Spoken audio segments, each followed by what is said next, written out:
murabibona, uyu munsi twateguye salade nziza y'umwimerere, salade irimo karoti, harimo inyanya, ibitunguru, harimo kokombure, harimo leti, harimo inyanya, hari indi salade ya voka, ya leti, y'amagi, harimo twa tugori dutoya. Utu tugori ngira ngo muratuzi two mu bikombe.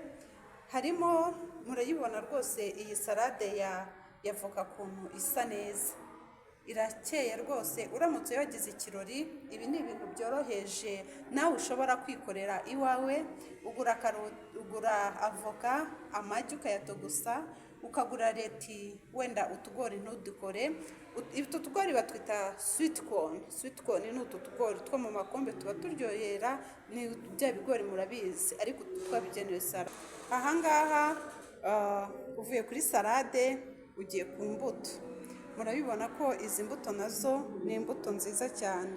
Erega turanateka, uzajya ashaka yagize ikirori, ashaka ko bamutegurira bakagaburira abantu ku giciro gito. Muzajye munyandikira muri komenti, kandi nashimira namwe mujya munyandikira musaba abadekora. Ngira ngo murabibona ko tumaze igihe tubagezaho dekorasiyo nziza, abo tumaze kuziha, tumaze iminsi tuziha. Ngira ngo mumaze iminsi mubona ko ari nziza, muba mubibona ko ziba zisa neza. Aha rero mushaka yaba ari mu rugo wagize ikirori, ushaka kugaburira abantu, ushaka kwakira abantu mu rugo, wanyandikira nyamuneka tukaza nkagushakira umuntu ukora salade neza cyane, abantu bawe bakaryoherwa, akabakira neza. Iyi ni salade y'ibitunguru. Salade y'ibitunguru nayo iba nziza.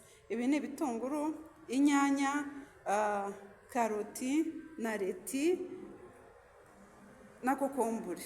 Ni ibisanzwe, murabona ko rwose iyi salade isa neza. Burya ngo utageze ibwami ahishwa byinshi. Umuhanga wo kurya abazi neza ibyiciro bafatamo aya mafunguro. Ibyiciro bafatamo salade kugira ngo igogora rikore neza, mu buryo bwo kugira ngo umubiri wubake umubiri. Salade bayifata nka sitata. Hari sitata y'ibikonje, hari sitata y'ibishyushye. Ibishyushye ni amasupu, amapotaje. Ibikonje rero ni salade. Iyo umaze kurya salade ufata amafunguro nk'uko bisanzwe. Wamara gufata amafunguro uko bisanzwe ugaherutsa icyo bita menikozi. Hari imbuto rero, menikozi aba ari imbuto. Murazibona uburyo ziteguye.